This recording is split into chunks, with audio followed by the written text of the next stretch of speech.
हुस्न आलम बहुत देख नज़दीक से कि आपके जैसा सुंदर न पाया, आपको रब ने ऐसा बनाया।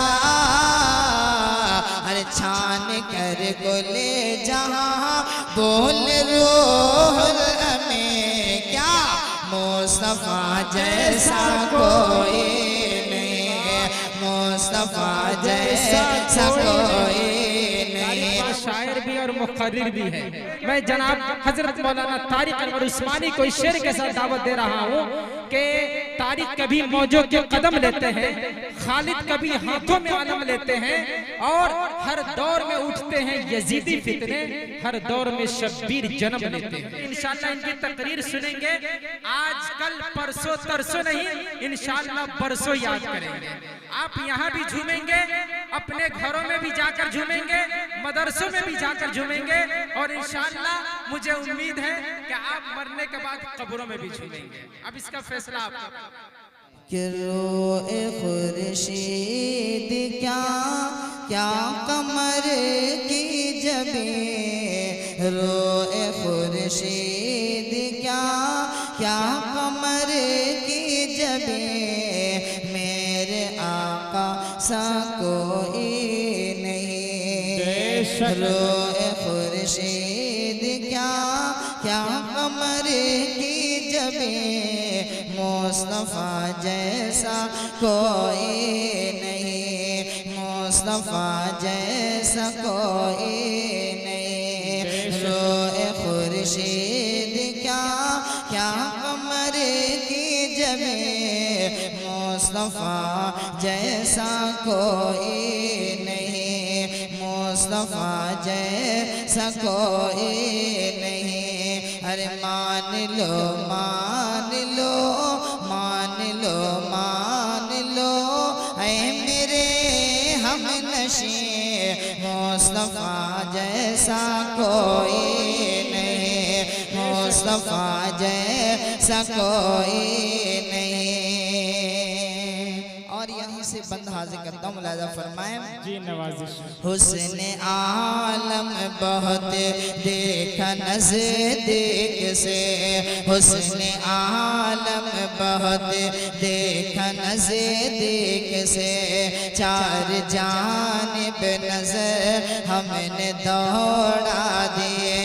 कि हुस्न आलम बहुत देखा नज़दीक से, चार जानिब नजर हमने दौड़ा दिए। हुस्न आलम बहुत देखा नज़दीक से, तो आपके जैसा सुंदर न पाया,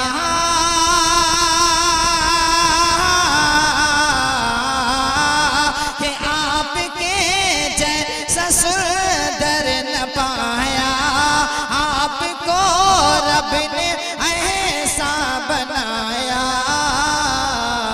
हर छान कर कुले जहाँ, छान कर कुले जहाँ बोल रूहुल अमीन, क्या मुस्तफा जैसा कोई नहीं, मुस्तफा जैसा कोई नहीं। अरे मान लो, हाजिर करता हूँ, मुलाज़ा फरमाए कि मान लो ऐ मेरे हम नशे, मुस्तफा जैसा कोई नहीं। हज़रत बिलाल का वाक़या आप अपने ज़हनों में मलहूज़ रखें और ये मुलाहिज़ा फरमा लें।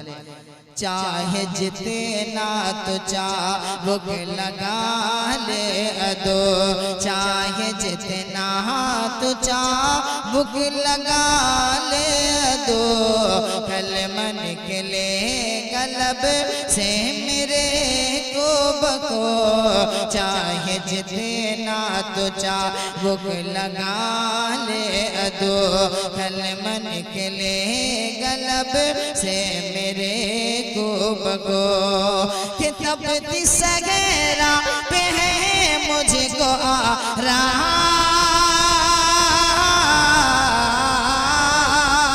कि तपती सगेरा पे है मुझको आराम, मेरे लब पे मोहम्मद का है नाम। बोला इश्क़ बिलाल, बोला इश्क़ बिलाल, आफरे आफरे, अरे मुस्तफा जैसा कोई नहीं, मुस्तफा जैसा कोई नहीं। मान लो है मेरे हम नशे, मुस्तफा जैसा कोई नहीं। एक बादशाह के सामने एक नाबीना के बारे में बात आई कि एक नाबीना है जो कई चीजें जानता है और उसमें से उन्होंने दावा किया कि मैं 3 चीज जानता हूँ। नंबर 1, मैं घोड़े की नस्ल जानता हूँ, कौन घोड़ा किस नस्ल का है मैं वो जानता हूँ। दूसरी बात उन्होंने कही कि मैं कौन आदमी किस नस्ल का है मैं वो जानता हूँ। तीसरी बात उन्होंने कही कौन मोती असली है और कौन नकली है मैं उसको परखने की सलाहियत रखता हूँ। बादशाह ने उस नाबीना को बुला लिया अपने दरबार में और उसके बाद बादशाह ने उससे पूछा कि क्या तुम तीनों जो शर्त तूने रखी है वो उन तीनों शराइत के मुताबिक तुम इसके जिसका मुद्दई हो तुम उसको जानते हो? कहा हाँ मैं जानता हूँ। चुनांचे बादशाह ने अपने वजीरों से कहा कि इनको 1 पाव चावल और 1 पाव दाल दे दो और फुला कमरे में इनको रख दो, ये नाबीना उसी में अपना वक्त गुजारेगा। एक मोती वाला आया तो वो मोती वाला बादशाह के दरबार में पहुंचा। बादशाह ने कहा कि जाओ उस नाबीना को बुला के लाओ कि कौन सा मोती सही है और कौन नकली है ये वो जानता है, लिहाजा वो आकर के परखे। जब वो आया और उसके बाद उसको परखने लगा, मुंह के अंदर मोती को डाला। थोड़ी देर के बाद उन्होंने कहा हुजूर ये मोती असली नहीं है बल्कि ये नकली है। तो बादशाह ने उससे पूछा कि क्या ये बात सच्ची है? तो वो मोती वाले ने कहा हाँ बात सही है कि ये मोती असली नहीं है नकली है। बादशाह उससे खुश हुआ और खुश होकर के उनको कहा कि 1 पाव दाल 1 पाव चावल और बढ़ा लिया जाए। चुनांचे अब आधा किलो चावल आधा किलो दाल मिल रहा है। कुछ वक्त गुजरने के बाद एक घोड़े वाला आया और उन्होंने कहा भाई घोड़ा ले लो। बादशाह ने उनको बुलाया और उसके बाद अपने आदमी को कहा कि जाओ उस नाबीना को बुला के लाओ। नाबीना आ गया। अब नाबीना से कहा गया कि ऐ नाबीना बताओ ये घोड़ा असली है या घोड़ा नकली है? तो उन्होंने घोड़े के पुष्प पर हाथ रखा और उसके बाद पुष्प पर हाथ रखने के बाद उन्होंने कहा हुजूर घोड़ा तो अच्छा है लेकिन इस घोड़े की हालत ये है कि जब ये पानी में चलेगा तो पानी को देख करके बैठ जाएगा। बादशाह ने कहा अच्छा। अब उस घोड़े वाले से पूछा कि क्या ये बात सच्ची है? तो कहा हाँ बात तो खैर सच्ची है। कहा अरे नाबीना बहुत अजीबो गरीब आदमी है। कहा ये कैसे? तो कहा बात दरअसल ये आवाज बहुत ज्यादा खींच रहा भाई, ठीक करो। तो अब बादशाह ने कहा कि तुम्हें कैसे मालूम हुआ? तो वो नाबीना कहता है कि बात दरअसल ये है कि ये घोड़ा जब छोटा सा था तो इसकी माँ इंतकाल कर गई तो भैंस का दूध इनको पिलाया गया, जिसकी वजह से भैंस का असर इसके अंदर आ गया। जरा आप गौर कीजिए कि माँ का असर बच्चे के अंदर कितना ज्यादा हो जाता है। माँ का असर बच्चे के अंदर किस कदर ज्यादा होता है। चुनांचे अब वो बादशाह कहने लगा कि तूने 2 बात जो कही है वो दोनों बात बिल्कुल सच्ची है। अब उन्होंने कहा कि अच्छा ठीक है, तुम तीसरी बात जो कह रहे थे कि मैं आदमी की नस्ल जानता हूं, माइक ठीक करो भाई। तीसरी बात यह है कि मैं आदमी की नस्ल जानता हूं कि कौन आदमी किस नस्ल का है। तो बादशाह ने कहा कि ठीक है, तुम मेरे बारे में बतलाओ कि मैं किस नस्ल का आदमी हूं। तो वो बादशाह के सामने वो नाबीना कहता है, हुजूर आप अपने बारे में न पूछिए, किसी और के बारे में पूछिए तो मैं बतलाऊं कि कि वो किस नस्ल का है। तो बादशाह ने कहा कि अरे मैं किसी से डरता नहीं हूँ मेरे बुजुर्गों।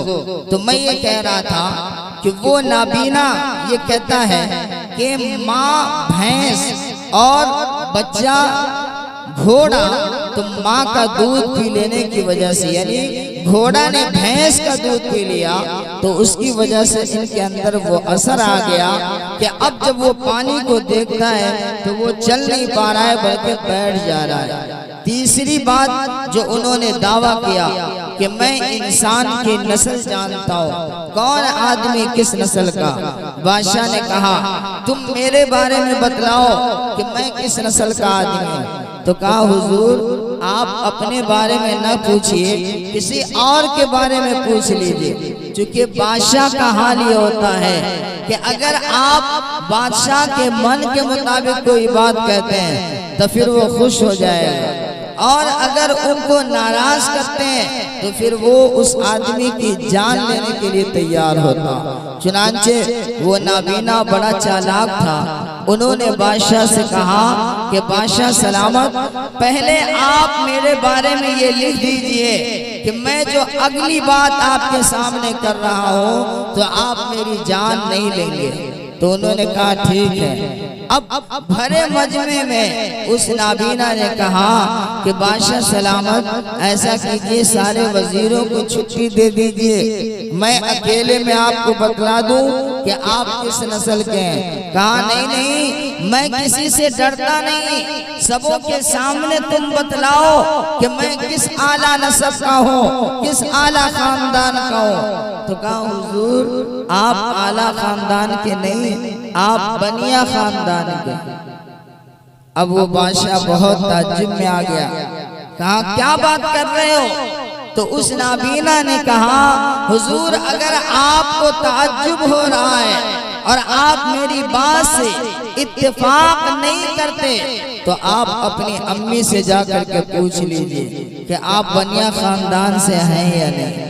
वो गए अपनी माँ के पास और कहने लगे कि मेरे बादशाहत के दरबार में जो नाबीना आया हुआ है उन्होंने दो बातें कही, घोड़े से मुताल्लिक, मोती से मुताल्लिक, वो बिल्कुल सही निकली। जरा तुम मुझे बतलाओ कि क्या मैं बनिया खानदान से हूँ। ये वही कहता है। तो अब उनकी माँ कहती है बेटा मैंने तो किसी को बतलाया नहीं, फिर उस नाबीना को पता कैसे चल गया कि तुम बनिया खानदान।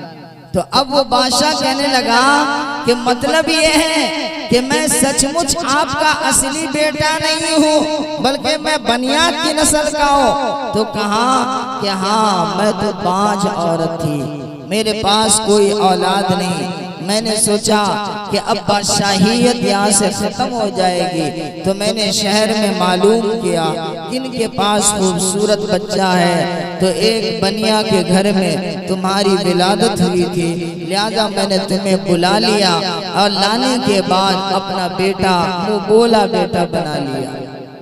अब वो बादशाह खामोश हो गया, नाबीना के पास गया, नाबीना से कहने लगा अबे नाबीना तुझे कैसे पता चला कि मैं बनिया खानदान से हूँ। तो वो नाबीना कहता है हुजूर बादशाह के खानदान से अगर होते तो आपका मेयार बुलंद होता।